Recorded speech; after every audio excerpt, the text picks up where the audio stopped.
Welcome to Episode 1 of Norse Myths, Legends, and Folktales. My name is MyLinda, Butterworth, and today we learn how the world was created with the Norse myth of the creation. Burning ice, biting flame, that is how life began. In the south is a realm called Muspella. That region flickers with dancing flames. It seethes and it shines. No one can endure it except those born in it. Black Surt is there. He sits on the furthest reach of that land, brandishing a flaming sword. He is already waiting for the end when he will rise and savage the gods and whelm the whole world with fire. In the north is a realm called Nivelheim. It is packed with ice and covered with vast sweeps of snow.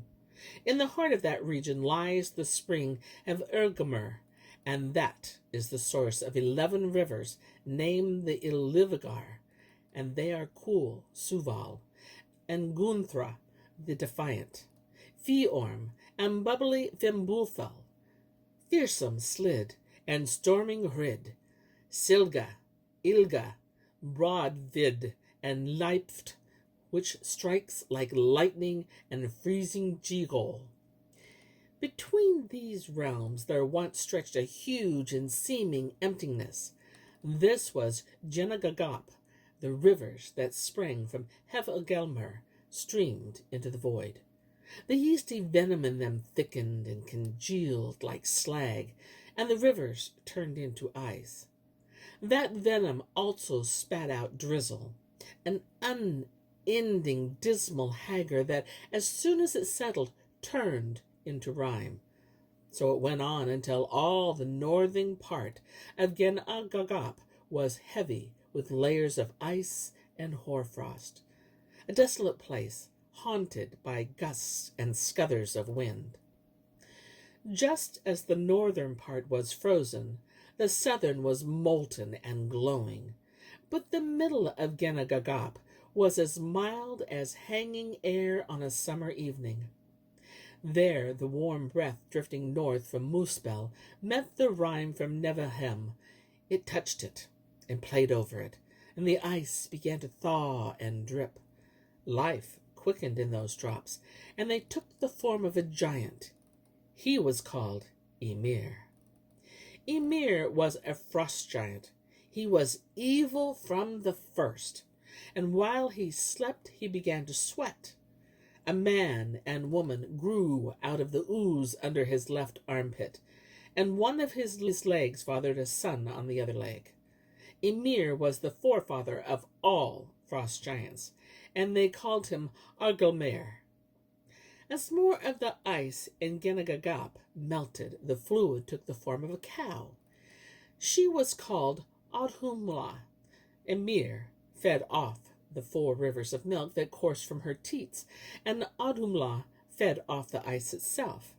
She licked the salty blocks, and by the evening of the first day a man's hair had come out of the ice. Odhumla licked more, and by the evening of the second day a man's head had come. Odhumla licked again, and by the evening of the third day the whole man had come. His name was Boer. Boer was tall and strong and good-looking.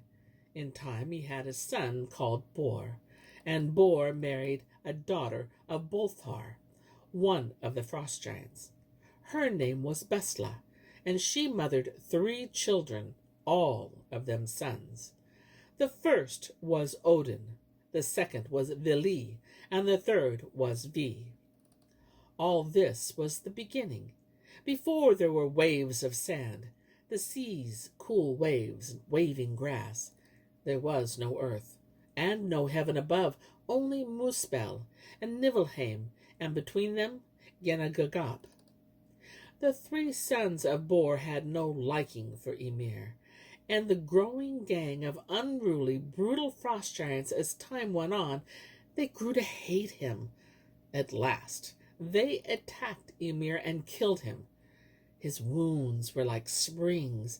So much blood streamed from them, and so fast that the flood drowned all the frost giants, except Bergelmir and his wife. They embarked in their boat. It was made out of a hollow tree trunk and rode on a tide of gore. Odin and Vili and Viv hoisted the body of the dead frost giant on their shoulders and carted it to the middle of Ginnungagap. That is where they made the world from his body. They shaped the earth from Emir's flesh, and the mountains from his unbroken bones. From his teeth and jaw and the fragments of his shattered bones, they made rocks and boulders and stones. Odin and Vili and Vi used the welter of blood to make landlocked lakes and to make the sea. After they had formed the earth, they laid the rocking ocean in a ring right around it, and it is so wide that most men would dismiss the very idea of crossing it. Then the three brothers raised Ymir's skull and made the sky from it, and placed it so that its four corners reached to the ends of the earth. They set a dwarf under each corner, and their names are East and West and North and South. Then Odin and Vi seized on the sparks and glowing embers from Muspella and called them sun and moon and stars. They put them high in Ginnungagap to light heaven above and earth below. In this way the brothers gave each star its proper place. Some were fixed in the sky, others were free to follow the paths appointed for them. The earth was round and lay within the ring of the deep sea. Along the strand the sons of Boer marked out tracts of land and gave them to the frost giants and the rock giants, and there in Jotunheim the giants settled and remained. They were so hostile that the three brothers built an enclosure further inland around a vast area of the earth. They shaped it out of Ymir's eyebrows and called it Midgard. The sun warmed the stones in the earth there, and the ground was green with sprouting leeks. The sons of Boer used Ymir's brains as well. They flung them up into the air and turned them into every kind of cloud. One day, Odin and Vili and Vi were striding along the frayed edge of the land where the earth meets the sea. They came across two fallen trees, and their roots ripped out of the ground. One was an ash, the other an elm. Then the sons of Boer raised them and made from them the first man and woman. Odin breathed into them the spirit of life. Vili offered them sharp wits and feeling hearts, and Vi gave them the gifts of hearing and sight. The man was called Ask, and the woman Embla, and they were given Midgard to live in. All the families and nations and races of men are descended from them. One of the giants living in Jotunheim, Narvi, had a daughter called Night, who was as dark-eyed, dark-haired, and swarthy as the rest of her family. She married 3 times. Her first husband was a man called Naglfar, and their son was Odd. Her second husband was Adnachar, and their daughter was Earth. And her third husband was Shining Delling, who was related to the sons of Boer. Their son was Day, and like all his father's side of the family, Day was radiant and fair of face. Then Odin took Night and her son Day, sat them in horse-drawn chariots, and set them in the sky to ride around the world every 2.5 days. Night leads the way, and her horse is Frosty Mane Rimfoxy. Day's horse is Skinfoxy. He has a gleaming mane that lights up sky and earth alike. A man called Mundilfari, living in Midgard, had 2 children, and they were so beautiful that he called his son Moon and his daughter Sun. Sun married a man called Glen. Odin and his brothers and their offspring, the Aesir, were angered at such daring. They snatched away both children and placed them in the sky to guide the chariots of the sun and moon. the constellations made by the sons of Boer to light the world out of the sparks from Muspella. Moon leads the way. He guides the moon on its path and decides when he will wax and wane.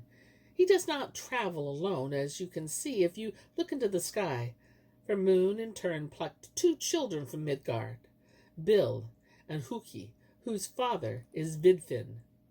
They were just walking away from the well, Birgir carrying between them the water cask, Sieg, on the pole Semul, when Moon swooped down and carried them off. Sun follows behind. One of her horses is called Arvok, because he rises so early. The other, Asvid, because he is immensely strong. The Aesir inserted iron-cold bellows under their shoulder blades to keep them cool. Sun always seems to be in a great hurry, and that is because she is chased by Skull, the wolf who is always snapping and growling close behind her.